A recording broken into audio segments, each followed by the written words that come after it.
Hello दोस्तों, स्वागत है आपका अपने चैनल में। एक दो दिन से तबीयत ठीक नहीं चल रही थी, इसलिए लेक्चर नहीं अपलोड हो पा रहे थे। आज से हम कंटिन्यू करते हैं। जिस तरह से चलना ही ज़िंदगी है, उसी तरह से चलना ही सक्सेस है। ठीक है, तो आज हम माइक्रोबायोलॉजी का नेक्स्ट बैक्टीरिया स्टार्ट करते हैं, नाइजीरिया और उसके प्रकार। ठीक है, जिस तरीके से आपको बेसिक तो सभी को पता ही होगा कि नाइजीरिया क्या चीज़ है। ओके, नाइजीरिया और उसके प्रकार, दो प्रकार है, नाइजीरिया मेनिनजाइटिस और नाइजीरिया गोनोरिया। ठीक है, तो अब हम लोग इसकी पूरा डिटेलिंग पढ़ते हैं। तो सबसे फर्स्ट हम लोग क्या स्टार्ट करते हैं, मॉर्फोलॉजी।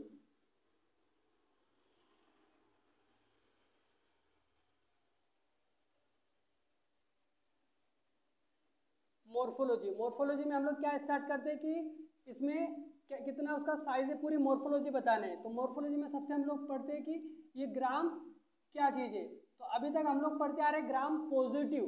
ठीक है, लेकिन जो नाइजीरिया क्या है, नाइजीरिया ग्राम नेगेटिव कोकाई है।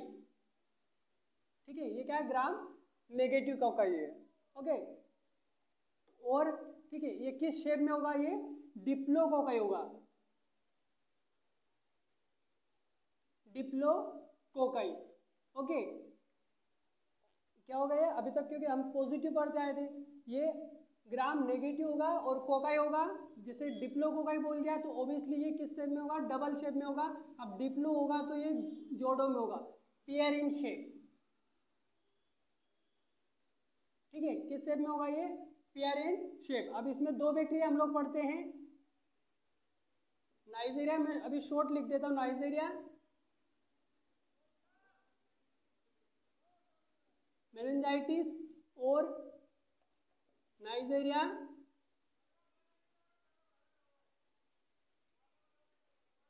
गोनोरिया। ठीक,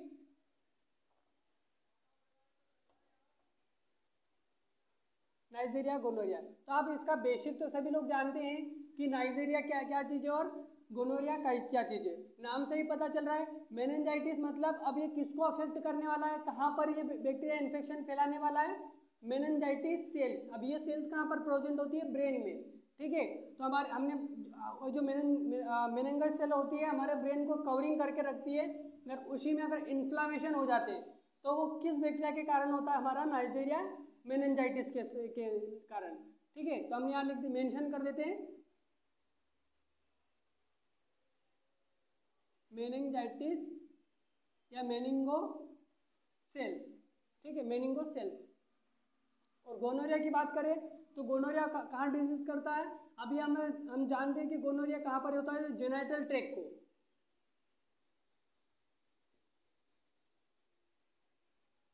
जो जेनाइटल ट्रैक्ट और उसके जो पार्ट्स है उनको अगर वहाँ पर इन्फ्लामेशन होता है या इन्फेक्शन होता है तो किस बैक्टीरिया के कारण होता है, मोस्टली गोनोरिया के कारण। तो हम लोग बोलते हैं कि गोनोरिया क्या है, जेनाइटल ट्रैक्ट पे इन्फेक्शन करते हैं। तो इसका एक और नाम है, ठीक है, एसटीडी। ठीक है, इसको हम क्या बोलते हैं, एसटीडी। अब पूरा हम लोग डिटेलिंग में इसमें पढ़ेंगे, क्योंकि ये सारी चीज़ें नॉर्मल बेसिक इन्फॉर्मेशन है। तो बेसिक तो सभी को पता होना चाहिए, एसटीडी। ठीक है, सेक्सुअल ट्रांसमिटेड डिजीज। ओके, जैसे सिफिलिस हुआ, गोनोरिया हुआ, तो गोनोरिया भी हमारा सेक्सुअल ट्रांसमिटेड डिजीज है। ठीक है, तो अब हम एक एक इसको एक्सप्लेन करते हैं। सबसे पहले हम लोग मेनिनजाइटिस पढ़ते हैं।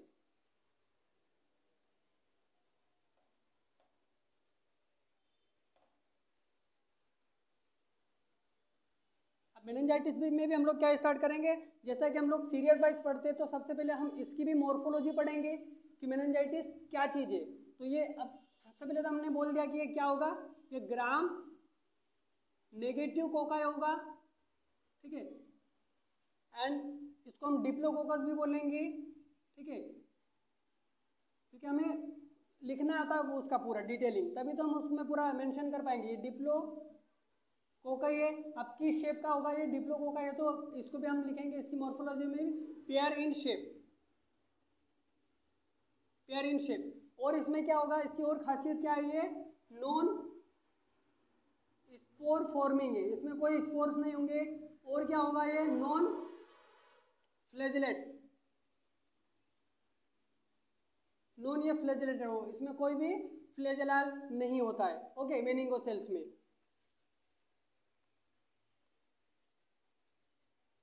लेकिन जो इसकी कैप्सूल्स होगी वो एकदम थीन होगी, जो कैप्सूल की जो लेयर होगी वो एकदम थीन लेयर होगी, ठीक है। तो ये सारी चीज़ें हम लोग मॉर्फोलॉजी में मेंशन कर लिए। इसके बाद हमें क्या पढ़ना है इसकी, अगर देखो क्लासिफिकेशन तो हमने पढ़ ही लिया, क्योंकि एक एक बैक्टीरिया करके स्टार्ट करें, 2 ही बैक्टीरिया, नाइजीरिया मेनिंजाइटिस और नाइजीरिया गोनोरिया।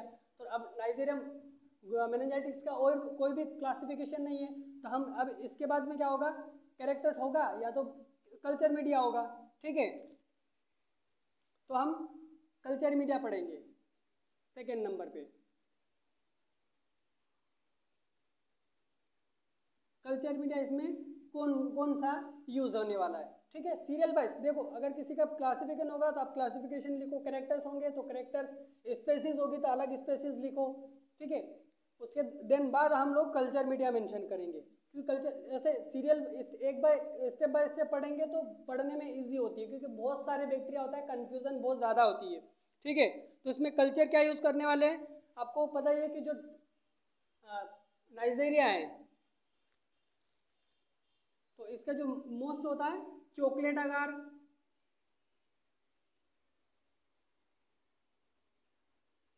चॉकलेट अगार। अब ये सारी चीज़ें देख, जैसे चॉकलेट अगार मतलब किस तरीके से बनता है, तो ये आप previous lecture culture media, preparation of culture media आप देख सकते हो, ठीक है।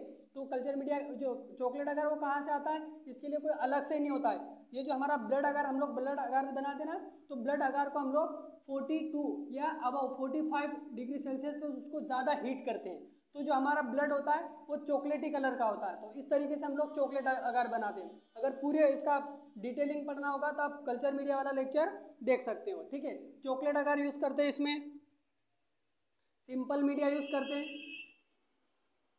सिंपल और एनरिच मीडिया। लेकिन फिलहाल में ऑर्डिनरी मीडिया इसका आ गया है, ठीक है। ऑर्डिनरी मतलब बना बनाया, मार्केट में जो अवेलेबल है वो थायर मार्टिन मीडिया,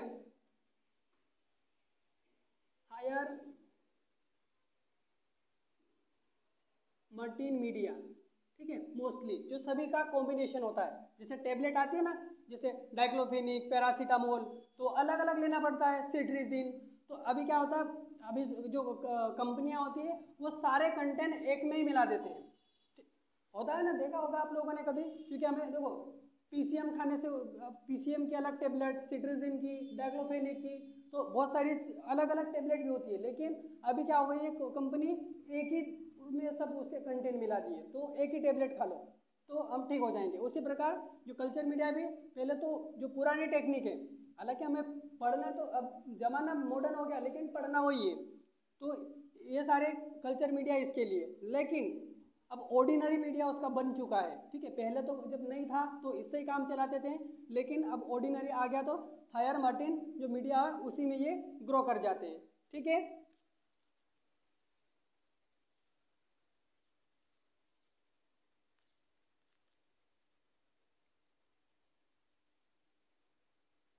ठीक है, तो ये हो गया हमारा कल्चर मीडिया। नेक्स्ट हम लोग पढ़ते हैं बायोकेमिकल रिएक्शन।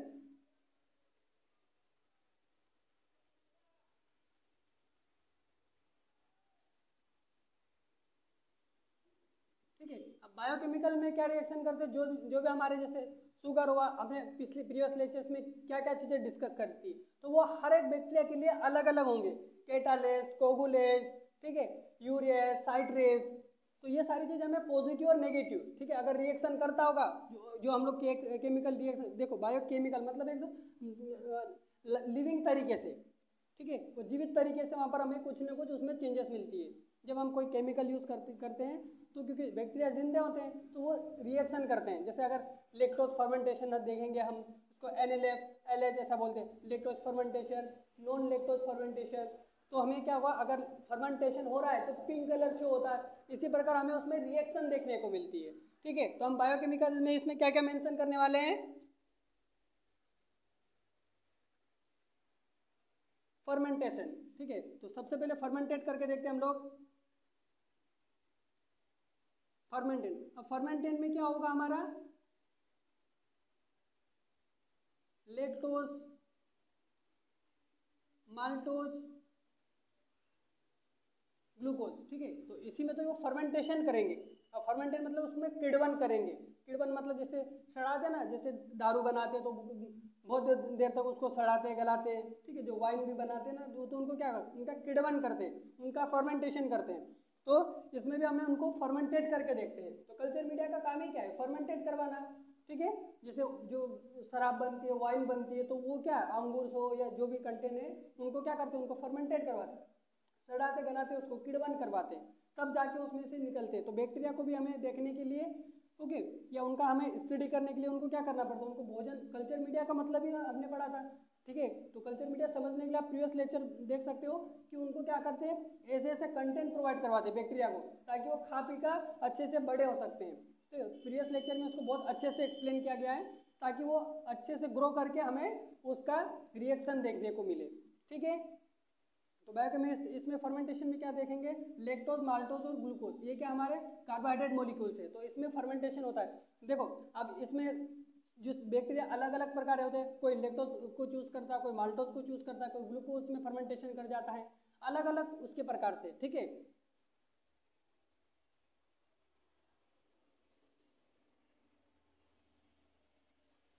तो अब देखो इसमें ये क्या क्या फर्मेंटेज करता है, ठीक है। ये किसमें, ये तीनों में फर्मेंटेज करता है। ये फर्मेंटेज करता है। और इसका जो, ठीक है, कैटाल, अब जो कैटालेस बायो रिएक्शन में हमने और चीजें मेंशन करी थी, क्या पढ़ी थी, कैटालेस, कैटालेस और ऑक्सीडेज। ऑक्सीडेज, अब देखो यहाँ कैटालेस क्या आ जाए, अब इसमें जो नाइजेरिया है वो ऑक्सीडेज क्या है हमारा, पॉजिटिव है, और सॉरी कैटालेस, और ऑक्सीडेज भी इसमें क्या आएगा, पॉजिटिव। मतलब जो कैटालेस हमने, अब कैटालेस का जो हमने रिएक्शन रिएक्शन पढ़ा था, हाइड्रोजन पर ऑक्साइड, ठीक है।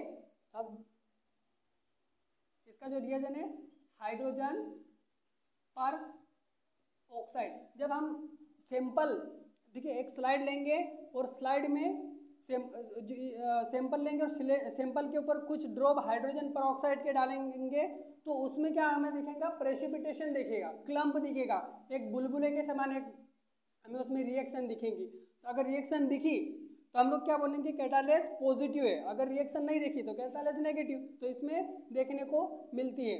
उसी तरह ऑक्सीडेज, ठीक है, ऑक्सीडेज भी इसमें पॉजिटिव, अब बुलबुले आ रहे हैं इसमें, ठीक है, उबलने लग जाता है वो सैंपल, तो हम लोग क्या बोल सकते हैं, ऑक्सीडेशन हो रहा है वहाँ पर, ठीक। तो उस कंडीशन में ऑक्सीडेज पॉजिटिव। तो इस तरीके से हम बायोकेमिकल रिएक्शन को मेंशन करते हैं, ठीक है।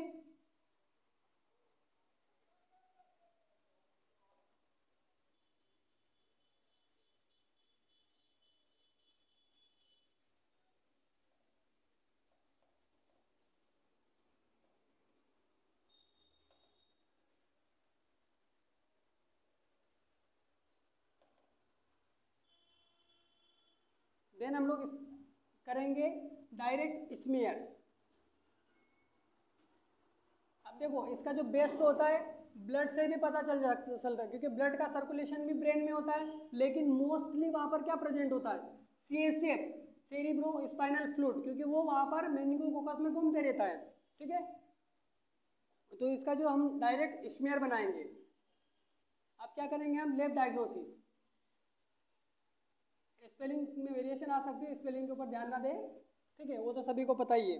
तो अब लैब डायग्नोसिस करेंगे, तो यहाँ पर अगर ब्लड सैंपल लेंगे तो उतना हमें नाइजीरिया देखने को नहीं मिलता है। तो इसका जो मोस्टली जो डायग्नोसिस होता है वो हम CSF लेते हैं, CSF, सेरिब्रो स्पाइनल फ्लूइड। तो ये क्या होता है, हमारे ब्रेन को भी प्रोटेक्ट करने का काम करता है। या इसके फंक्शन हमने पढ़ चुके हैं, फिजियोलॉजी में इसमें पढ़ाए जाते हैं, या इसके भी लेक्चर हम लोग अपलोड करने वाले हैं, उसके पूरे डिटेलिंग कि CSF कहाँ पर, CSF का फॉर्मेशन कहाँ पर होता है, किस इसका क्या क्या फंक्शन होते हैं, ठीक है। तो नाम से ही पता चला सेरिब्रो, ठीक है, सेरिब्रो मतलब, सेरिब्रो का मतलब क्या होता है, सेरिब्रो हमारा एक ब्रेन का पार्ट है, ठीक है।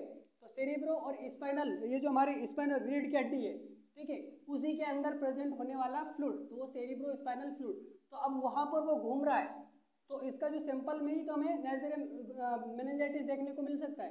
तो इसको क्या करते हैं, इसका हम लोग स्मीयर बनाते हैं, ठीक है। और स्मीयर बना के हम क्या करते हैं, डायरेक्ट माइक्रोस्कोपी करते हैं। तो हमें क्या देखने को मिलेगा, सबसे पहले तो हमको डिप्लोकोकाई दिखेगा, ठीक है, डिप्लोकोकाई। अब डिप्लोकोकाई वो अब मेनिंजाइटिस किस में दिख रहा है हमें, पेयर शेप में, ठीक है, पेयर्ड देख रहेंगे इस तरह से, इसका शेप देखने का मतलब दो ऐसे गुच्छे गुच्छे इस तरीके से हमको बैक्टीरिया देखने को मिलेंगे जब हम स्मीयर देखेंगे, ठीक है। तो इस कंडीशन को क्या बोलेंगे, पेयर शेप में डिप्लो, तो हम इसको पहचान लेंगे, ठीक है। अब ग्राम पॉजिटिव और नेगेटिव में क्या डिफरेंशिएट करेंगे, तो हमने प्रीवियस लेक्चर्स में बताया कि किस तरीके से हम लोग इसको आइडेंटिफाई कर सकते हैं, ठीक। अब इसके बाद हम लोग क्या करेंगे, अब पैथोजेनिसिटी, कहाँ कहाँ डिजीज कॉज करता है ये। देखो सबसे जो इंपॉर्टेंट चीज होती है वो यही सारी चीजें हो सकती है। इसके सीएसएफ के ऊपर भी क्वेश्चन बनने के चांसेस है कि अगर मेनिंजाइटिस का जो नाइजीरिया मेनिंजाइटिस है उसको डायग्नोसिस करने के लिए किस स्पेसिमेन दे सकता हो, तो मोस्टली प्रिकॉशन ऐसा बोल सकता है, तो वो आ गया हमारा सीएसएफ, ठीक है। उसमें ब्लड दे दिया, क्योंकि ब्लड से भी कर सकते हैं हम लोग, सीएसएफ दे दिया, ठीक है, या बोथ दे सकता है ऑप्शन, ठीक है। तो इस तरीके से हमें प्रिपेयर रखो, सीएसएफ सेरिब्रोस्पाइनल फ्लूइड। अब देखेंगे हम पैथोजेनिसिटी, कहाँ कहाँ ये अफेक्टेड करेगा। पैथोजेनिसिटी, ठीक है, सबसे पहले तो हमारा हो गया मेनिंगोसेल्स, ठीक है, नजल केविटी,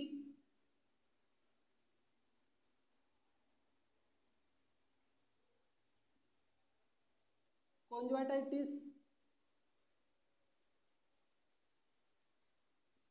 ठीक है। तो ये सारी चीजें अफेक्टेड करेगा। नेजल कैविटी हमारी जो नाक की जो गुहा है, क्योंकि ये जो एरिया है, ठीक है, अपर मतलब हम लोग जो नेक के जो अपर जो पार्ट्स है उसमें सारे इन्फेक्शन ये कॉज कर सकता है, ठीक है, क्योंकि वहां पर वो सर्कुलेटेड है, ठीक। तो ये सारी चीजें हम लोग ऐसा कोरिलेट कर सकते हैं, जो हमारा नेक है, नेक से ऊपर, लेकिन मोस्टली ये भी क्वेश्चन बन सकते हैं कि मोस्टली ऐसा देता तो वो तो मेनिंजाइटिस के ऊपर आप कर ही सकते हो, लेकिन कभी कभी वो क्या दे देगा, नजल कैविटी भी ऑप्शन में दे सकता है, कॉन्जवाइटाइटिस भी देखने को मिल सकता है, ठीक है।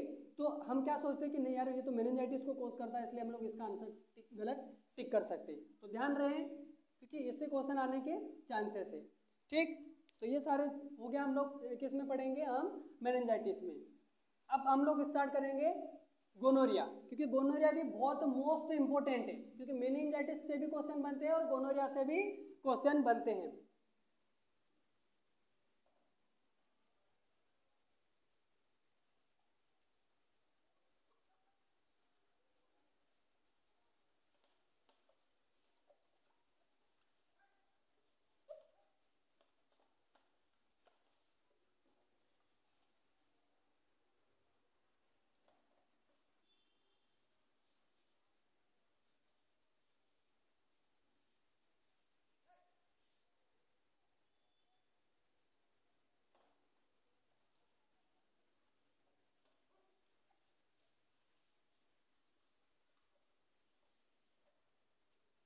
ठीक, नेक्स्ट आ जाएगा हमारा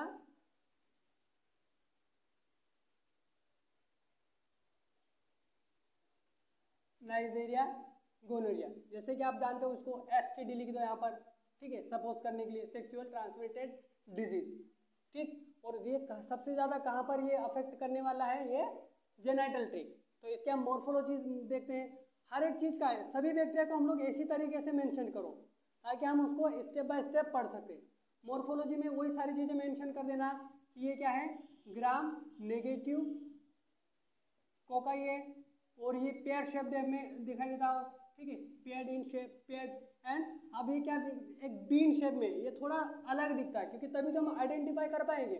ये नाइजीरिया मेनिंजाइटिस से थोड़ा अलग दिखेगा, पेयर शेप में तो दिखेगा, लेकिन ये बीन शेप में दिखाएगा, ठीक है, बीन इन शेप, ठीक है। अगर थोड़ा कर्व्ड दिखेगा, जो बीन बजाते हैं, जो सपेरे होते हैं वो बीन किस तरीके से बीन बजाते हैं ना, वो रहता तो वो भी कोकाई गोल गोल, लेकिन उसमें कुछ चीज़ें उसमें एक कर्व्ड दिखाई देता है हल्का सा, ठीक है, तो ये बीन शेप में होता है। तो इसी यही उसकी आइडेंटिफाई की वो बीन शेप, क्योंकि हमें नाइजीरिया मेनिंजाइटिस भी वैसा ही दिखाई दे रहा था, ग्राम पॉजिटिव नेगेटिव वो भी था, कोका ही था, पेयर शेप में भी दिखाई दे रहा था, लेकिन उसको हम आइडेंटिफाई कैसे करेंगे, तो उसमें एक चीज़ है बीन शेप में दिखाई देगा, ठीक है।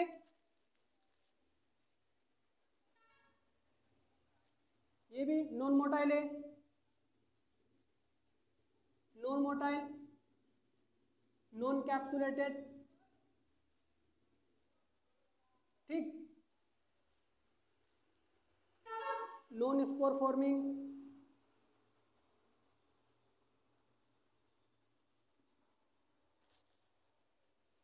और ये कहाँ पर प्रेजेंट होंगे, ये एक्स्ट्रा और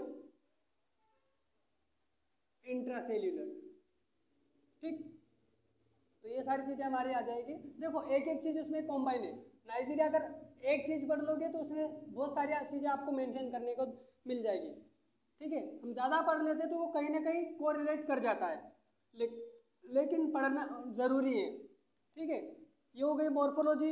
इसके बाद हम लोग स्टार्ट करेंगे इसकी, देखो इसके बाद हम लोग, मैंने बताया था क्लासिफिकेशन हो तो क्लासिफिकेशन लिखो, कैरेक्टर्स हो तो कैरेक्टर्स, और स्पेसिस हो तो स्पेसिस।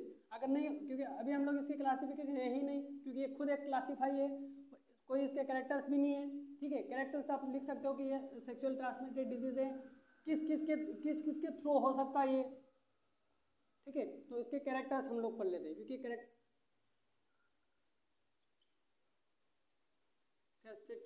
ऑफ नाइजीरिया गोनोरिया, ठीक है। तो फर्स्ट है क्या, ये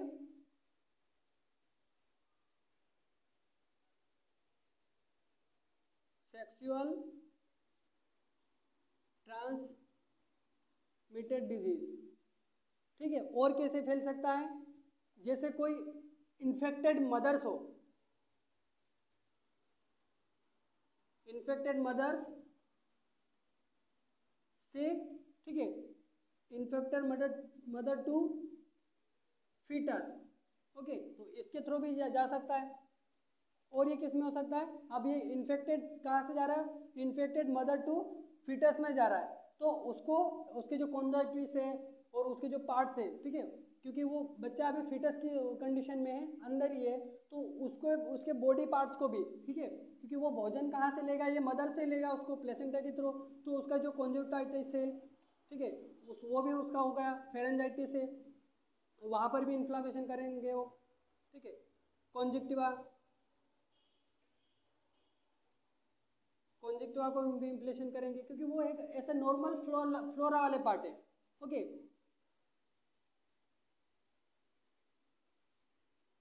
फेरिंगो, ठीक है, फेरेंजियल ट्रैक्ट,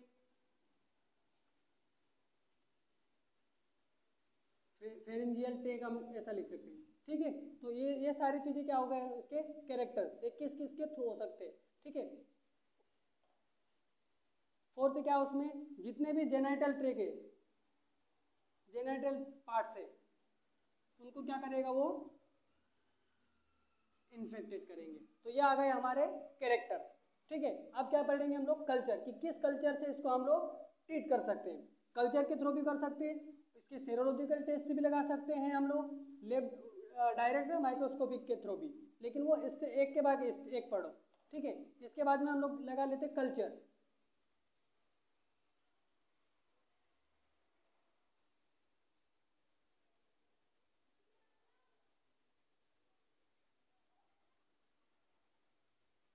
ठीक है। तो इसमें भी जो Neisseria gonorrhoea, sorry Neisseria meningitis था, वही हम लोग कल्चर इसमें भी कर सकते हैं। तो लिख सकते हैं हम लोग simple media, chocolate media,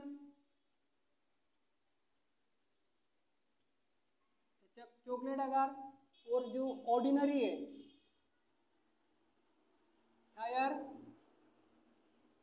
tier Martin media, ठीक है, थायर मर्टिन मीडिया, ये जो हमारा ऑर्डिनरी मीडिया, ये ऑर्डिनरी मीडिया, ठीक है।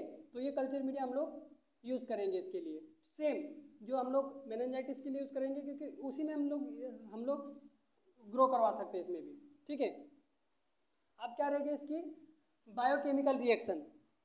तो बायोकेमिकल रिएक्शन में ये भी ऑक्सीडेज पॉजिटिव, ठीक है, यहाँ पर हम मेंशन कर सकते हैं कैटालेज, और ऑक्सीडेज। तो इसमें दोनों पॉजिटिव देखने को मिलेगी हमें,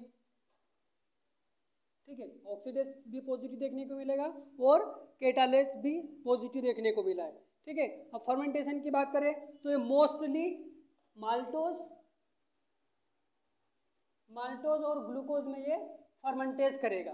फर्मेंटेज मतलब समझ रहे हो, किण्वन, जैसे मैंने अभी बताया था कि किण्वन क्या चीज़ है। तो ये सारी चीज़ें हमने पूरा कल्चर मीडिया, देखो ये सारी चीज़ें अगर आसानी से समझना हो, ठीक है, बायोकेमिकल रिएक्शन क्या होता है, कल्चर मीडिया क्या, तो आपको ये, अगर आपको बेसिक उसका कल्चर मीडिया कौन कौन से होते हैं, क्या क्या उसकी टेक्निक होती है, तो ये आपको इजीली से समझ में आएगा। इसीलिए हम लोग बोलते हैं कि प्रीवियस लेक्चर, क्योंकि देखो माइक्रो आप पूरा सीरियल वाइज पढ़ोगे तो ये आपको अच्छे से समझ में आएगा, ठीक है। तो ये हमारे ऑक्सीडेज टेस्ट होने वाले हैं। और बायोकेमिकल रिएक्शन देखो, कैटालेज, ऑक्सीडेज और कुछ हमारा फर्मेंटेज होगा, ठीक है। तो फर्मेंटेज किसमें, मतलब ये जो, ठीक है, अलग अलग चॉइस करेंगे। बहुत सारी जो शुगर से हमारे हमने देखा था ग्लूकोज, माल्टोज, लेक्टोज, तो इसमें अलग अलग वो फॉर्मेंटेज, जैसे मेनिंजाइटिस किस किस में कर रहा था, वो लेक्टोज में भी कर रहा था, माल्टोज में भी कर रहा था। लेकिन ये जो नाइजीरिया, क्योंकि इसमें थोड़ा बहुत तो अलग है ना, तो ये अलग चीज़ पसंद करेगा, क्योंकि हर लोगों को एक जैसा पसंद नहीं आता है, ठीक है। तो किसी किसी को खाने का जो स्वाद होगा वो अलग अलग होता। तो जो नाइजीरिया मेनिंजाइटिस को क्या पसंद आता है, ये किस में ज़्यादा ग्रो करते हैं, माल्टोज और ग्लूकोज में, इसमें ये फर्मेंटेज हो गए, ठीक है, ये फर्मेंटेज हो जाएगा इसमें। तो ये सारी चीज़ें हमें कल्चर मीडिया में और बायोकेमिकल, सॉरी ये हमारा बायोकेमिकल टेस्ट था।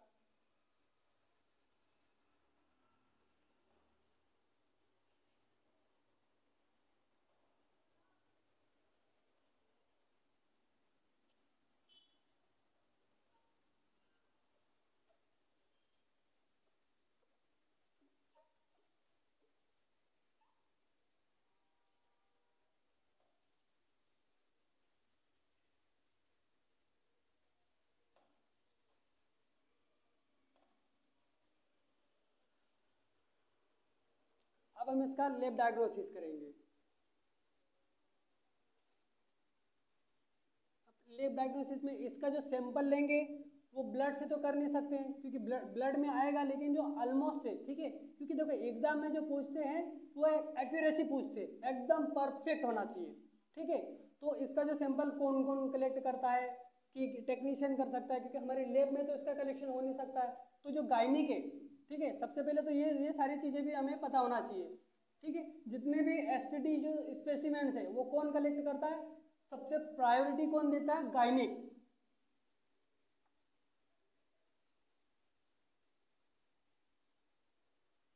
गायनेकोलॉजिस्ट, ठीक है। Then experience nurses, senior nurses, ठीक है, सीनियर नर्सेस, ठीक है। तो सबसे पहले प्रायोरिटी हम लोग गायनिक को देते हैं, ठीक है, गायनिक ही इसका लेंगे। और ये क्या होगा, सबसे पहले इसका जो होगा वेजाइनल स्वेब,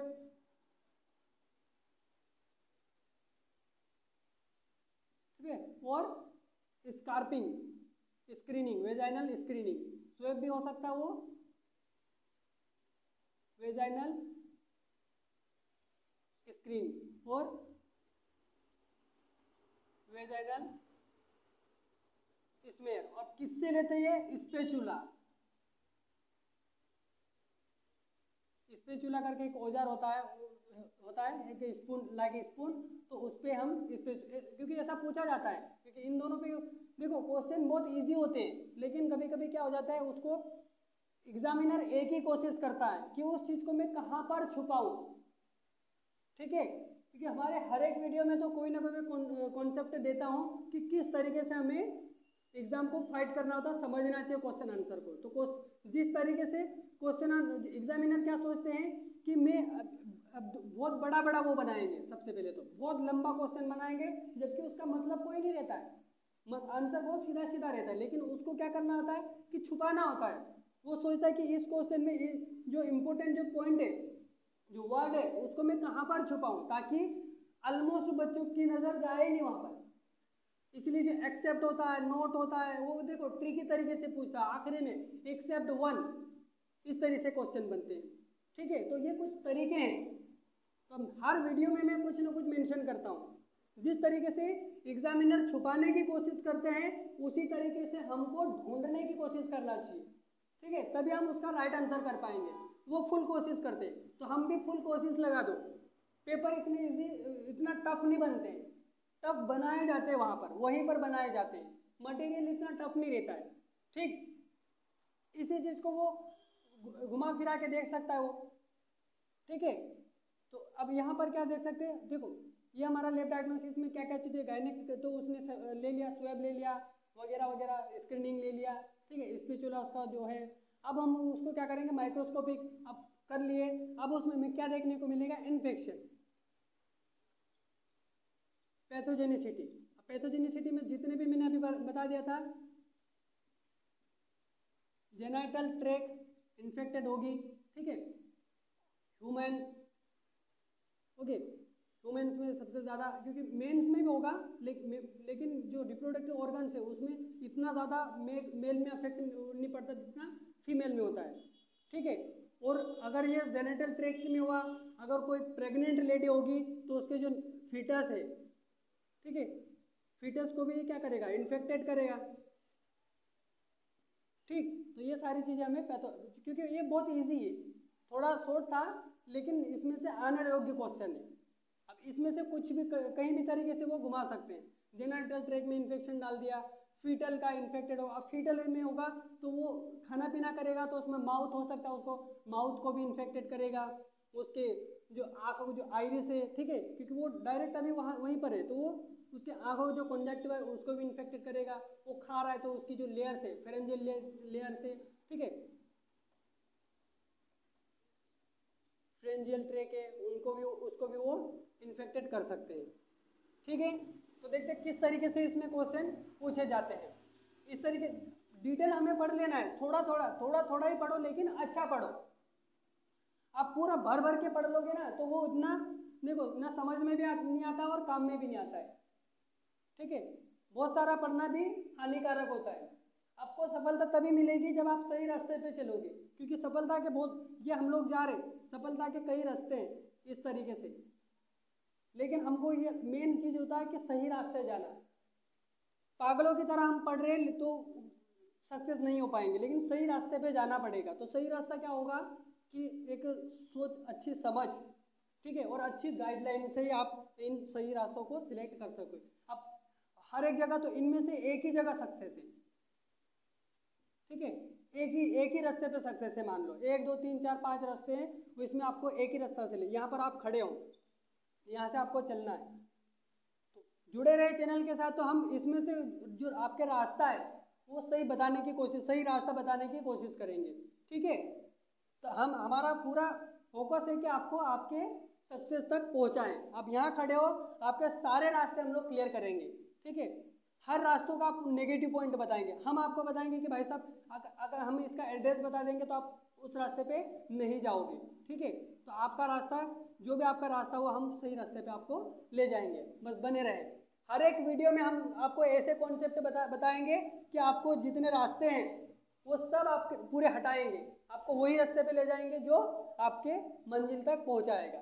ठीक है, इसमें देखेंगे हम, infection are common clinical caused by Neisseria gonorrhoea accept.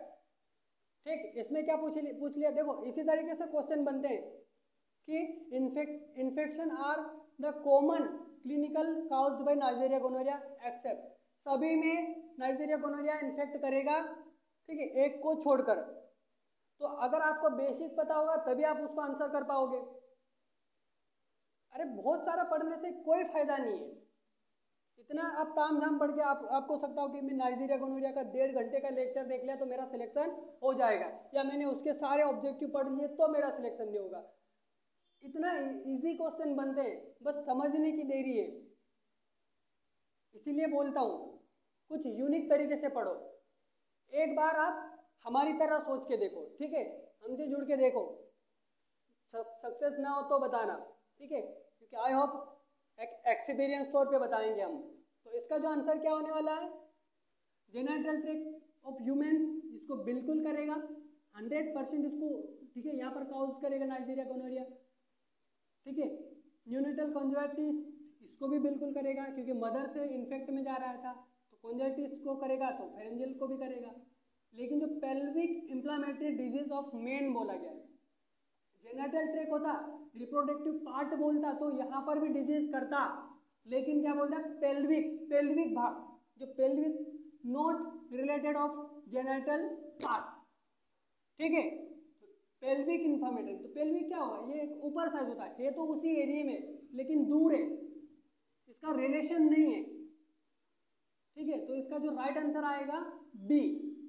इसी तरीके से कुछ घुमा फिरा के क्वेश्चन आते हैं और भी इसमें हम ऐसे अब एक सीरीज स्टार्ट करेंगे जिसमें आपके सारे डाउट क्लियर करेंगे, ठीक है। ये एक तौर तरीके से देखो, अब यहाँ पर आप नाइजीरिया मेनिंजाइटिस को और उसके ऑप्शन, क्योंकि इस तरीके से नाइजीरिया मेनिंजाइटिस का भी ऑप्शन बन सकता है, ठीक है। तो हम उस चीज़ों को भी ध्यान में रखें कि नाइजीरिया मेनिंजाइटिस कहाँ कहाँ डिजीज का कॉज कर सकता है एक्सेप्ट वन, ठीक। तो हमारे पढ़ाने का यही तरीका है, इसलिए मैं ऑब्जेक्टिव के ऊपर कम फोकस करता हूँ मैं थ्योरी, क्योंकि थ्योरी से ही आपके कॉन्सेप्ट क्लियर होंगे, ऑब्जेक्टिव से नहीं होने वाले, ठीक है भाई। ये क्वेश्चन मेनिंजाइटिस के ऊपर भी पूछ सकता है, ऑप्शन यहाँ चेंज हो जाएंगे। इसमें देखेंगे the meningococcal infected are predominal in which age are group, किस उम्र के लोगों के में मेनिंजाइटिस ज़्यादा होने के चांसेस है, ठीक है। प्रीडोमिनल मतलब परफेक्ट तरीके से, तो यहाँ पर ऑप्शन क्या है, तो ये सारी चीज़ें गोनोरिया के ऊपर भी शूट करती है। यहाँ पर आप गोनोरिया को रख के भी देखना, ऑप्शन तो चेंज हो ही जाएंगे अगर क्वेश्चन बनेगा तो, लेकिन ऐसी स्थिति गोनोरिया के भी लिए तो बन सकती है। लेकिन मेनिंजाइटिस में क्या होगा कि मेनिंजाइटिस का पूछा गया कि किस उम्र में, ठीक है, किस एज के ग्रुप में सबसे ज़्यादा मेनिंजाइटिस होने के चांसेस हैं। तो ये अभी क्योंकि इसके लिए तो हमें थ्योरी पढ़ना पड़ेगा, तो इसका मैं एक पॉइंट देता हूँ कि ये जो होता है हमारा बच्चों से लेकर ये 18, ठीक है, 18 साल तक, तो हम लोग बोल सकते हैं 1, ठीक है, child to 18 years, at birth to, इस तरीके से हम लोग लिख सकते हैं। एट बर्थ, चाइल्ड में तो होगा ही होगा, लेकिन 18 साल के जो बच्चे हैं उनको मेनिंजाइटिस होने के ज़्यादा चांसेस होते हैं। जैसे हम लोग बच्चे बोलते हैं ना कि बच्चों को इतना नहीं उछलना चाहिए, हवा में नहीं उछलना चाहिए, क्यों नहीं बोलते, क्योंकि जिसकी मेनिंजाइटिस लेयर बहुत ही थिन होती है, बहुत ही कमज़ोर होती है। अब वो कमज़ोर है तो क्या बैक्टीरिया उसके ऊपर क्या कर सकते हैं, वो हार्म हो सकते हैं, इसके लिए बच्चों को हवा में नहीं जाने देते हैं, ठीक है, बाहर ज़्यादा नहीं छोड़ते हैं, तो उसको ज़्यादा इफेक्ट होता है, क्योंकि ब्रेन सबसे जो इफेक्ट पड़ता है वो ब्रेन के ऊपर इफेक्ट होता है। अगर ब्रेन बच्चों को हम उछालेंगे तो उसकी मेनिंगो लेयर फट सकती है, इसलिए बच्चों को ऊपर उछालने के लिए या ज़्यादा हिलडुल करने के लिए मना करते हैं, ठीक है। तो अब बच्चों का तो आ गया हमें, ठीक है, क्या इन्फेक्ट ओनली, तो ये भी गलत हो जाएगा, सिर्फ बच्चों में नहीं और में भी हो सकता है। एडल्ट में होने के कम चांसेस होते उनमें भी होते हैं लेकिन बहुत ही कम, लेकिन प्रीडोमिनल सबसे पहले बोला गया। तो अब अगर आपको ये सारी चीज़ें पता चल जाएगा,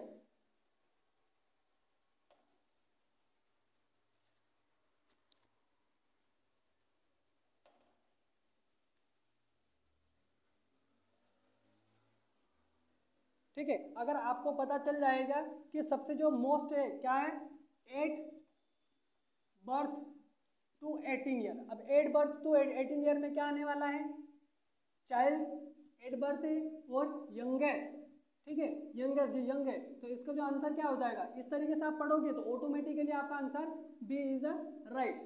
चाइल्ड एंड एडल्ट बोल दिया है, ठीक है, तो ये भी हमारा गलत हो सकता है, और एडल्ट ओनली ये भी गलत हो सकता है। तो राइट आंसर क्या आ जाएगा हमारा, चाइल्ड एंड यंग।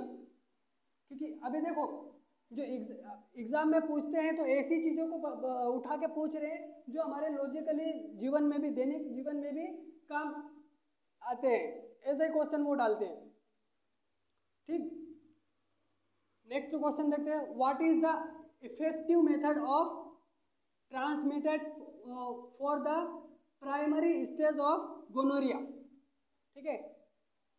सबसे जो इफेक्टिव मेथड है वो कौन सा है, ठीक है, इफेक्टिव मेथड किसको, गोनोरिया को खत्म करने के लिए, उसका इलाज करने के लिए सबसे बेस्ट इलाज क्या है।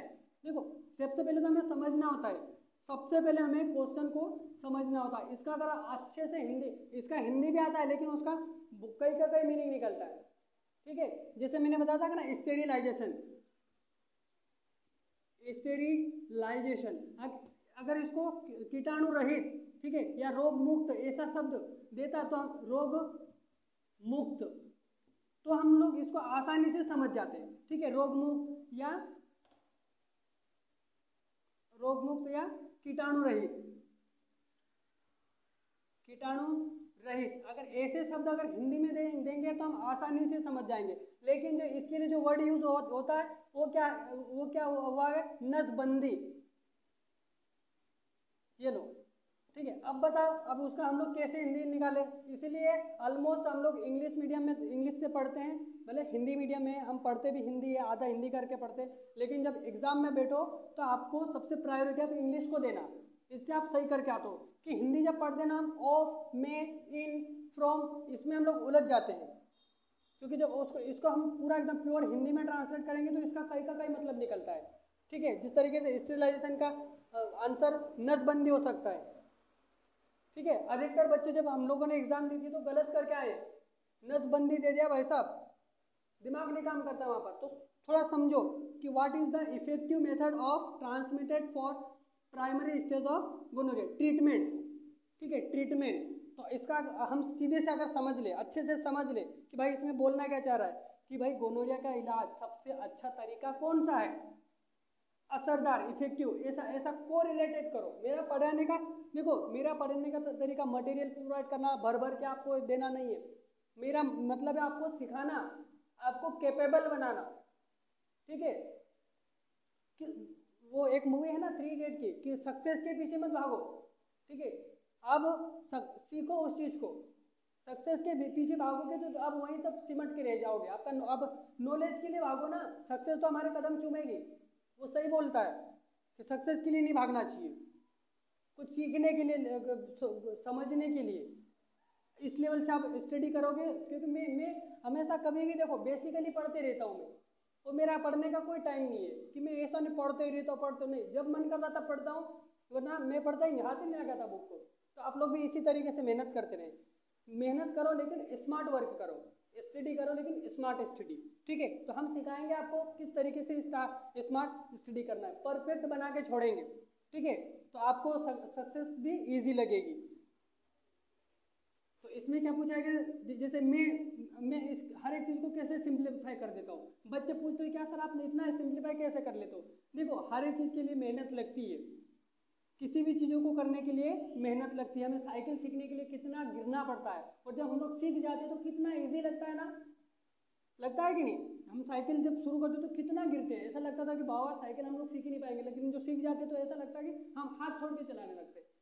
तो ऐसे ही हम पढ़ाई में भी आपको बिंदास, अब हाथ छोड़ के पढ़ाई कर लोगे, बिना कलम उठाए आप पढ़ लोगे। आई होप इतना नॉलेज हम आपको देने वाले, इतना आपको ट्रेनेट करने वाले हैं कि बिना कलम उठाए आप पढ़ाई कर सकते हो, ठीक। क्योंकि मैंने आज तक नोट्स नहीं बनाए, ये एक पॉजिटिव पॉइंट है, प्लस पॉइंट है कि मैंने कभी आज तक नोट नहीं बनाया, ठीक है। जब मैं यहाँ आ सकता हूँ तो आप लोग भी आ सकते हो, ठीक है। क्योंकि मेरा तरीका ऐसा है, मैं हर एक चीज़ को सिंप्लीफाई कर लेता हूँ कि गोनोरिया के लिए कौन सा अच्छा तरीका है, उसके बेस्ट इफेक्टेड के लिए, ठीक है। गोनोरिया के उपचार के लिए सबसे असरदार तरीका कौन सा है, मैं इसको अपनी लैंग्वेज में ऐसा बोलता हूँ कि गोनोरिया के इलाज के लिए सबसे अच्छा तरीका कौन सा है। मेथड मतलब तरीका, इफेक्टिव मतलब असरदार, ठीक है। ट्रीटमेंट मतलब उपचार, तो इसमें क्या आएगा, वैक्सीन, यूज ऑफ कंडम्स, कि इसका कोई इलाज नहीं है, या एंटीबायोटिक, ठीक है। तो गोनोरिया के लिए कोई भी अभी वैक्सीन तो नहीं बनी है, ठीक है। वैक्सीन जो नहीं बनी है तो ये तो हमारा गलत आंसर हो जाएगा। यूज ऑफ कंडम, इससे भी ये असरदार नहीं है, इससे भी हो जाएंगे, इससे भी हम लोग इफेक्टिव मेथड नहीं बोल सकते, ठीक है। अप्रोक्सी है, हालांकि लोग लगा देंगे अरे भाई एसटीडी तो है, सेक्सुअल ट्रांसमिटेड डिजीज, तो इससे भी हम लोग उसको रोक सकेंगे, तो नहीं, इससे भी नहीं हो सकते। हमको उसके लिए एंटीबायोटिक लेना ही पड़ता है, एंटीबायोटिक से ही ऐसा मेथड है, ठीक है। एंटीबायोटिक से ऐसा मेथड है जो गोनोरिया का ट्रीटमेंट इफेक्टिव तरीके से कर सकता है। तो एंटीबायोटिक आप लोग याद करके रखना, ठीक, समझ लेना, याद नहीं करना, समझना। अभी तो ऑलमोस्ट चीज बोलता हूँ, याद मत करो, समझो। Which of the following route is not, यहाँ पर ध्यान रखना, not common route for transfer and spread of Neisseria gonorrhoea. समझ रहे हो? अब यहाँ पर क्या बोल रहा है, नीचे दिए गए जो रास्ते हैं उसमें से एक ऐसा रास्ता है जिसमें से नाइजीरिया गोनोरिया नहीं फैलता, उससे नहीं होता है, तो वो चीज़ें हमें ढूंढना है। थ्रो हगिंग, ठीक है, सेक्सुअल इंटरकोर्स, सेक्सुअल इंटरकोर्स से तो फैलता ही है, तो ये तो हमारा गलत आंसर हो जाएगा। इनफेक्ट मदर टू फीटस, ये इससे भी होता है, तो ये भी आंसर गलत हो जाएगा। अब देखो ये दो गलत हो गए तो ऑल ऑप्शन तो आएगा ही नहीं, समझने की वाली बात है। तो हगिंग, थ्रो द हगिंग मतलब गले मिलने से नाइजीरिया गोनोरिया नहीं फैलता है, याद रखना।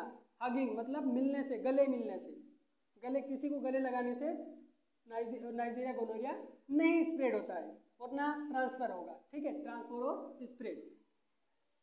नेक्स्ट देखेंगे, what is the serological test antibodies of meningococcal, ठीक है, तो मेनिंगोकोकल के लिए सीरोलॉजिकल टेस्ट लगाते हैं एंटीबॉडी का डिटेक्शन करने के लिए, तो कौन सा टेस्ट लगाते हैं, ठीक है, तो हम लोग देखेंगे लेटेस्ट एग्लूटिनेशन, ये भी लगाते हैं, हीमो एग्लूटिनेशन ये भी लगाते हैं, तो इसका जो राइट आंसर आएगा C is a latex and haem agglutination, क्योंकि इसमें एग्लूटिनेशन देखते हैं चाहे लेटेस्ट हो या हीम एग्लूटिनेशन हो, ठीक है, तो इस तरीके से क्वेश्चन आ सकते हैं।